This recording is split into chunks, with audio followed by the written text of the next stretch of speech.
साथियों नमस्कार, जय आरसीएम। जैसा कि मैं आरसीएम के साथ जुड़ कर के काम कर रहा हूँ, आरसीएम कोई फालतू की चीज़ नहीं है, यह एक अभियान के तौर पर काम कर रही है। बहुत सारे लोग कहते हैं कि आपके यहाँ प्रोडक्ट महंगा है, नकली है, डुप्लीकेट है, बहुत सारी बातें जो है लोग कहते हैं। तो मैं आप सबको बता देना चाहता हूँ कि प्रोडक्ट के लिए तब आप कह सकते हैं जब आप यूज करके देखें। आज हम लोग इतनी गंदी चीज़ें खा रहे हैं, विश्वास करिए, जो तेल हम लोग यूज कर रहे हैं, जो खान पीन आज हम यूज कर रहे हैं, उसका कुछ एग्जाम्पल मैं आप लोगों के सामने रख रहा हूँ। सही होगा तो आप ज़रूर बताइए, क्योंकि जिस प्रकार से हम आज यूज कर रहे हैं सामान को, चाहे वो तेल हो, चाहे साग सब्जी हो, चाहे खाने पीने की और सारी चीज़ें हैं, आज फास्ट फूड की तरफ हम लोग इतना ढल गए हैं कि हम अपने आप को ध्यान नहीं दे पा रहे हैं। आप सोचिए, एवरेज लाइफ की पहले जो है 100 साल के ऊपर मानी जाती थी, 100 तो मिनिमम मान चलिए। आज 60-70 साल तक ही मानी जाती है। क्यों? आने वाले समय में हो सकता है इसको 40 तक ही हो जाए। क्यों? क्योंकि जिस हिसाब से जो है हम लोगों का खान पीन है, हम लोगों का रहन सहन है, आप स्वयं सोच सकते हैं।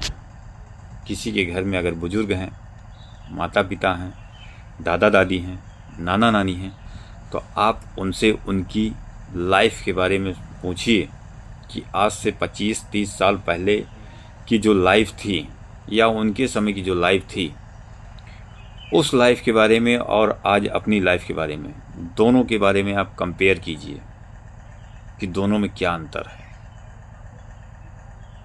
आपको अंतर स्वयं पता लगेगा। आज हम लोग बहुत सारी बीमारियों से जूझ रहे हैं, जैसे शुगर, टाइफाइड और आपका किडनी, लीवर, हार्ट, आँख, बाल झड़ना, घुटने दर्द होना, कमर दर्द होना, एनीमिया, ऐसी बहुत सारी बीमारियाँ, लगभग 20 बीमारियाँ, 25 बीमारियाँ आज जो है उभार ले रही हैं। और इसके बारे में तो कुछ डॉक्टर्स ने पहले ही बता दिया है कि आने वाले 5 से 7 सालों में इन बीमारियों की एक तरह से मान चलिए महामारी आने वाली है। महामारी आने का कारण भी हम सभी लोग जानते हैं और हम ही लोग हैं। अगर हम इंजेक्शन लगी हुई सब्जियां खाएंगे, मिलावटी तेल खाएंगे, तो क्या होगा? ऊपर के शरीर को तो सभी लोग साफ करते हैं, शरीर के अंदर जो गंदगी, जो जहर चला गया है, उसको कैसे साफ करेंगे? और हम लोग यदि कहीं से कुछ जानकारी मिलती है तो हम लोग उस पर विचार न करके सिर्फ उस पर हम टिप्पणी करते हैं। और टिप्पणी तब करते हैं जब हमको कुछ नहीं मालूम होता। तो मैं आप सभी लोगों से एक ही विनम्र निवेदन करना चाहूँगा कि जो लिखा गया है गलत नहीं लिखा गया है। आप वेद, पुराण, कुरान, बाइबल कुछ भी उठाकर देखिए, उसमें पहले ही लिखा जा चुका है।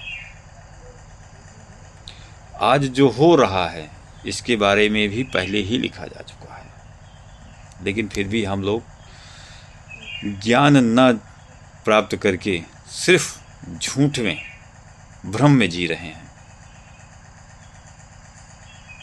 आप सोचिए, हमारे आसपास 10, 5, 20, 40, 50 घर तो होंगे ही।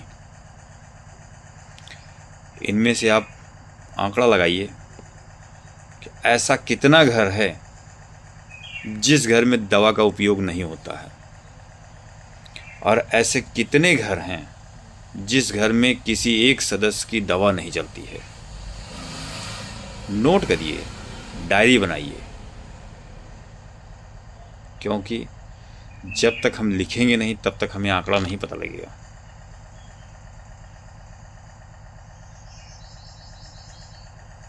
और बीमारी, कैसी बीमारी? भयंकर बीमारी। तो हम सभी लोग इस चीज़ पर ध्यान दें।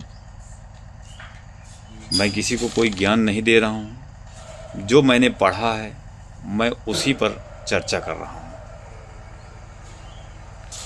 मैंने पढ़ा, मुझे समझ में आया, और मैं यही चाहूँगा कि आप लोग भी पढ़ें, ज्ञान प्राप्त करें, अपने लिए, अपने बच्चों के लिए, अपने समाज के लिए। जीवन दोबारा क्या मिल सकता है? नहीं मिल सकता है। तो इस जीवन को व्यर्थ क्यों करें? मैं आप लोगों से एक ही बात कहूँगा कि अगर सही जानकारी ना हो तो जानकारी लें, झूठी अफवाहें ना फैलाएं, क्योंकि आप अगर किसी को जीवन दे नहीं सकते तो जीवन लेने का कोई हक नहीं है। और मैं कोई ज्ञाता नहीं हूँ, मैंने भी इन्हीं किताबों से पढ़ा है और इन्हीं किताबों के माध्यम से पढ़ करके आप लोगों के बीच में अपनी बात को रख रहा हूँ। कहीं कोई त्रुटि हो, गलती हो तो मैं माफ़ी चाहूँगा, लेकिन बस यही कहना चाहूँगा कि हम लोग जो है, अगर किसी का भला नहीं कर सकते तो बुरा करने का कोई अधिकार नहीं है। और मैं इसी के साथ अपनी वाणी को विराम देना चाहूँगा। नमस्कार।